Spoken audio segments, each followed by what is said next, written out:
Have you ever lost a dear friend and felt something inside you quietly shift? As we grow older, friendships aren't just companionship, they become part of who we are. Losing one can feel like losing a piece of our own story. In this video, we'll talk about 7 thoughtful things wise older adults do first when a close friend passes away. These small, gentle steps help us honor the bond we shared, and also care for our own hearts in the early days of grief. Whether it's lighting a candle in their memory, writing down a favorite moment, or simply sitting with their favorite song, each act is a quiet reminder that their presence still matters. And so does yours. Grief is not something to rush through, but there are ways to carry it that bring more peace than pain. If you've recently lost someone dear, or want to be ready for when that time comes, I hope these reflections bring you some comfort. Let's begin together. Number 1. Let yourself truly feel the grief. When a close friend passes away, the emptiness can be startling.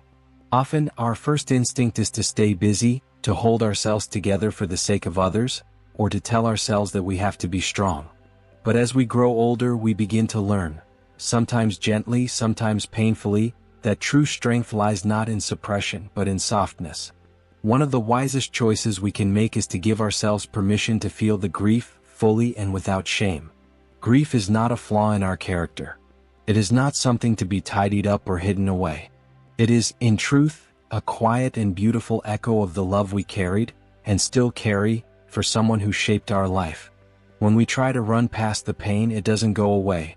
It simply settles deeper into the quiet corners of our being, waiting to be seen, waiting to be heard.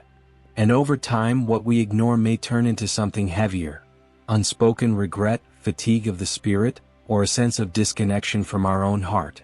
But when we allow ourselves to sit with grief, even for a few still minutes a day, something begins to soften. It may come as tears, as silence, or as a sudden memory that brings a lump to the throat. That is not weakness. That is healing. There's an older gentleman named Robert from Michigan. He lost his best friend of 40 years, a man who had shared his love for fishing, laughter, and life's little rituals. 4 days after the funeral, Robert went about his chores, his conversations, his meals, all with a sense of numbness. Then one evening he returned to the lake where they used to spend weekends. He sat down on their usual bench, the wind brushing his cheek like an old familiar hand, and without forcing anything, the tears came. And with them came relief. Not because the pain vanished, but because it was finally allowed to breathe. He didn't feel better, not exactly, but he felt less alone with his grief. And that made all the difference. Feeling your grief doesn't mean drowning in it. It means recognizing that your sorrow is sacred. That it belongs, because your friendship was real, your memories are real, and your heart, though aching, is still full of life and tenderness. Giving your grief a seat at the table is a way of honoring the love that came before it. You don't have to fix anything. You don't have to rush. Just be present with what is. Healing does not begin the moment we get over loss. It begins the moment we acknowledge it, with gentleness, with patience, and with the deep inner knowing that love, even in its absence, still has something to teach us. Number 2. Reflect on how your friend's life influenced yours. When someone you love passes away, there's a particular kind of ache, not sharp but steady, that no words can truly soothe. It sits in the quiet corners of your day, in the way the air feels different, in the empty space where their voice once lived. But in the midst of that ache, wise older adults often discover something else: an invitation. A quiet opportunity to pause and reflect, not just on what has been lost but on all that was given. Instead of turning only toward absence, they begin to gently ask themselves, how did this friend shape the person I've become? What part of their spirit still lives in me? Because every deep friendship leaves behind gifts, some obvious, some subtle. A way of seeing the world. A laugh that lingers in your own voice. A bit more courage because they once believed in you. A softness in how you treat others because they taught you what kindness feels like. Grief counselors often speak of what they call continuing bonds. The idea that love and influence don't vanish with death. They remain with us, not as memories locked away, but as living threads woven into who we are. And when we choose to recognize that influence, to carry it forward, we keep something precious alive. Joan, a 76-year-old from Vermont, lost her dearest friend Sylvia. a woman full of curiosity and encouragement. For years, Sylvia had nudged Joan to try new things, to step outside her comfort zone. After Sylvia's passing, Joan found herself thinking of all the plans they had spoken about but never started. And so, one afternoon she signed up for a pottery class, something they had dreamed of doing together. Now every time she sits at the wheel, hands shaping clay, she smiles. She imagines Sylvia beside her, laughing at the lopsided bowls, urging her on with love. It doesn't erase the sadness, but it transforms it into something living. Carrying your friend's spirit forward doesn't mean holding on to pain. It means letting their best qualities take root in your life, through your actions, your choices, your quiet acts of bravery. Grief doesn't end a relationship. It changes it. It moves it from something shared moment to moment, to something carried heart to heart. So ask yourself, with tenderness, what part of my friend is still alive in me? What have I learned from them, and how can I live that lesson now? When you live with more compassion because they were kind, when you choose curiosity because they inspired it, when you face life's uncertainties with courage because they once reminded you how strong you are not just remembering them. You are honoring them in the truest way. And if this message has touched something in you, please take a moment to comment number 2 below. It helps me know you're still here, still walking with me through this conversation of love and memory. If you haven't subscribed yet, I invite you to do so, and click the bell icon so you won't miss any of our gentle, heart-centered videos. Your presence and support mean more than you know. Thank you for being here. And when you're ready, we'll keep walking forward, together. Number 3. Reach out to mutual friends and loved ones. When we lose someone dear to us, especially a close friend, the grief can feel deeply personal, almost isolating. It's easy to believe that no one else could possibly feel what you're feeling. But the truth is, grief is rarely solitary. And one of the most healing choices we can make is to gently reach out to others who also loved and cherished the friend we've lost. There is quiet strength in shared sorrow. When you speak with someone who knew your friend, someone who carries their own version of this same loss, you create a space where healing can begin. In these conversations, whether in person, over the phone, or even through a letter, you'll often find moments of unexpected warmth. A memory you had forgotten. A story they remembered differently. A detail that makes you both laugh through tears. These connections don't take away the grief, but they soften its edges. They remind you that the person you miss was not just yours to love, they were woven into the lives of others too. And together you can hold their memory in a way that feels whole, not lonely. Grief counselors often tell us that sharing memories doesn't just ease the ache of absence. It organizes our experience of love and loss into something we can carry forward. When we speak aloud about our friend, we keep their spirit moving in the world. We honor their presence by continuing their story. Think of Ella Lehner, a 77-year-old from Pennsylvania, who recently lost her childhood friend Betty. The loss cut deep. They'd known each other since they were little girls playing hopscotch in the street. But instead of turning inward, Ella Lehner picked up the phone. She called a few of their old classmates and invited them to meet at the diner they used to go to. Over warm mugs of coffee, soft laughter, and the occasional quiet tear, they remembered Betty, her quirky expressions, her generous heart, the way she could make even a gray day feel light. That afternoon didn't erase the grief, but it gave it shape. It wrapped the sorrow in something softer, something that could be survived. Because the truth is, grief can make the world feel smaller, like a house with all the lights turned off. But when we reach out, when we speak, when we remember together, the lights slowly come back on. We realize we're not as alone as we feared. You don't have to carry every memory on your own. Sometimes, the simple act of sharing a story, a gentle smile, or even a moment of silence with someone else who misses them too, that can lift a weight you didn't even know you were holding. So if this message speaks to your heart, know that you're not alone. And if it feels right, take a moment to call someone who also knew your friend. Not with an agenda, just with love. Because connection, even in sorrow, is what keeps the heart open. Number 4. Write a personal letter to the friend you lost. Sometimes, the deepest ache after losing a dear friend doesn't come from what was said, but from what was never spoken. All the little things we meant to say, the simple thank yous, the heartfelt, "I'm proud of you," or just a quiet, "I love you."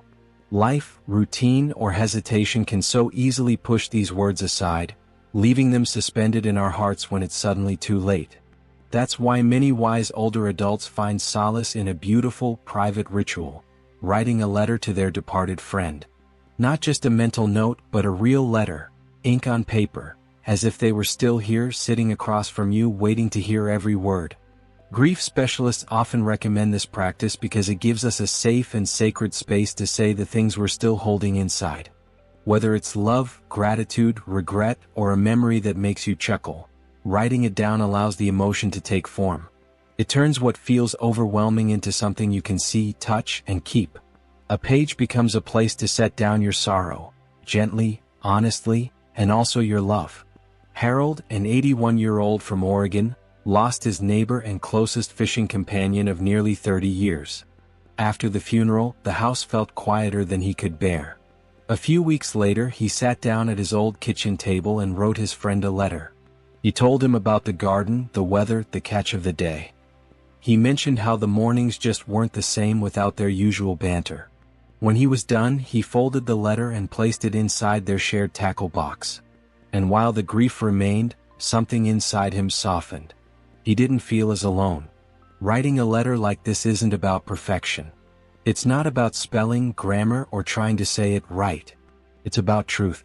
It's about honoring the bond you shared and allowing yourself to speak the words still echoing in your heart. No one ever has to see it. You may keep it in a drawer, burn it as a ritual, or tuck it into a photo album. Because in the end, what matters most isn't whether they hear the words, it's that you speak them. For your healing. For your heart. For the friendship that shaped your life and still lives on in memory. And if this spoke to something in you, I'd love to hear from you. Leave a simple number 4 in the comments below to let me know you're still here, still walking this path with me. And if you haven't subscribed yet, please consider doing so and tapping the little bell icon. Every bit of support helps us keep creating content like this, thoughtful, tender reflections for the heart and soul. Now, when you're ready, we'll move gently to the next step, together. Number 5. Create a small ritual or tribute. When someone you love passes away, the days that follow can feel strangely quiet, as if time has paused but life keeps going without rhythm. The routines you once relied on seem distant, and the world around you, though unchanged, somehow feels less familiar. In those moments of stillness, many wise older adults find healing not in grand gestures, but in small, heartfelt rituals that bring meaning and rhythm back to life. Creating a tribute doesn't have to be elaborate. It just needs to be yours. Something simple. Something sincere. Lighting a candle each evening at the same hour. Placing a photo in a spot where your eyes naturally land. Watering a plant they once gave you, or walking a quiet path you both used to take. These small acts, repeated with intention, become bridges, gentle ways to stay connected, to remember, to breathe. Grief researchers often speak about the power of ritual, how it gives our love somewhere to go, even when the person we love is no longer physically here. Rituals offer us a sense of structure when everything else feels uncertain. They give us a place to lay our memories tenderly, and a way to honor them not just in thought, but in action. Joyce, a 70-year-old from South Carolina, lost her closest friend Martha, the one who called her every Sunday morning without fail. After the funeral, the silence on Sundays was sharp. But instead of filling the morning with noise, Joyce chose something quieter. She pours a cup of coffee, steps onto the porch, and sits just as she did when Martha used to call. She doesn't wait for the phone to ring. Instead, she speaks softly to the breeze, to Martha, to the memories they once shared. That moment, she says, doesn't take away the pain, but it brings her comfort. It brings her clarity. And somehow, it helps her feel close again. These kinds of rituals are not about clinging to the past. They're about honoring it with grace. Holding on not tightly but wisely. With gentleness. With love. Because in the quiet landscape of grief, it's often the small acts that become sacred. A single flower placed in a vase. A favorite song played on an old radio. A walk at dusk. These aren't just routines, they are lifelines. Threads of memory that keep the warmth of friendship close, even as the seasons of life move forward.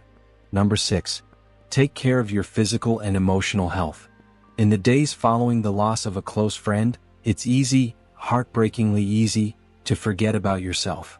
Food loses its taste. Sleep becomes restless or simply absent. Even the simple rhythms that once gave your day shape, a walk in the morning, brushing your hair, pouring that first cup of tea, can quietly fall away without you noticing. But those who've walked through many seasons of life often come to understand a gentle truth. Taking care of your body and your spirit during grief is not selfish. It is essential. Grief doesn't just live in the heart, it finds its way into the body too. Doctors and caregivers often remind us that grief, though invisible, is physically demanding. Our immune systems weaken. Energy fades. Our appetite shifts. If we ignore these signs, they can slowly pull us deeper into exhaustion, sadness, and even illness. Consider Walter, a 79-year-old from Ohio. He lost his closest friend of 50 years, a man who had stood by his side through marriages, retirements, and countless Sunday barbecues. In the weeks that followed, Walter stopped eating breakfast, stayed up late into the night, and abandoned his daily walks. It wasn't anger or denial, just a kind of quiet unraveling. Then one afternoon he fainted. That moment startled him, not just because of the fall, but because it made something clear. Grief wasn't something he could power through. It needed tending like a dry garden thirsting for care. With support from his family, Walter began rebuilding gentle routines. A warm, nourishing breakfast. A few deep breaths in the backyard. Light stretching in the mornings. None of it was dramatic. But slowly, quietly, the fog began to lift. He still missed his friend, deeply, but now he had the strength to carry that loss without being crushed by it. Taking care of yourself during grief doesn't mean putting on a brave face. It means giving your body the fuel, rest, and softness it needs so your heart can do the hard work of healing. Rest when you're tired, really rest. Eat even if only a few bites. Move your body gently, if only to feel the air again. Grief is not a race to be won. It is a process to be lived. One breath, one sip of water, one small act of care at a time. Your well-being matters. Because healing takes energy. And your health is the quiet foundation that carries you forward, not away from your friend's memory, but toward a life that honors it, step by step. If this message has gently reminded you to care for yourself, leave a simple number 6 in the comments below. It lets me know you're still here, still finding value in these quiet reflections. And if you haven't already, please subscribe and tap the bell icon, so you never miss another message crafted just for you. Your support means the world, and it helps us continue creating thoughtful, heartfelt content for this beautiful community. Now let's walk forward, carefully and with kindness. Number 7. Give yourself permission to feel joy again. After the loss of a close friend, joy can feel like a distant echo, almost inappropriate, even disloyal. You might catch yourself laughing at something small only to feel a pang of guilt. You might experience a moment of beauty, a sunset, a warm cup of tea, a grandchild's giggle, and then feel that familiar heaviness return, as if grief were reminding you that sorrow still has its place.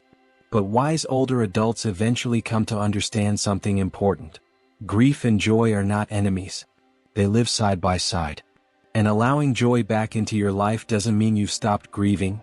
It means you're learning to live with both hands open. One still carrying sorrow. The other slowly opening to light. There comes a time in grief, not rushed, not forced, when your heart begins to seek out the warmth again. The sound of birds in the morning. The comfort of your favorite book. A shared joke that still makes you smile. These small moments aren't betrayals of your love for your friend. They are proof of it. Proof that their life added something enduring to yours. That their friendship helped you grow into someone who can feel joy again even through loss. Think of Margaret, an 83-year-old from Nova Scotia. She lost her best friend Anne, with whom she had shared nearly every Sunday brunch for over 2 decades.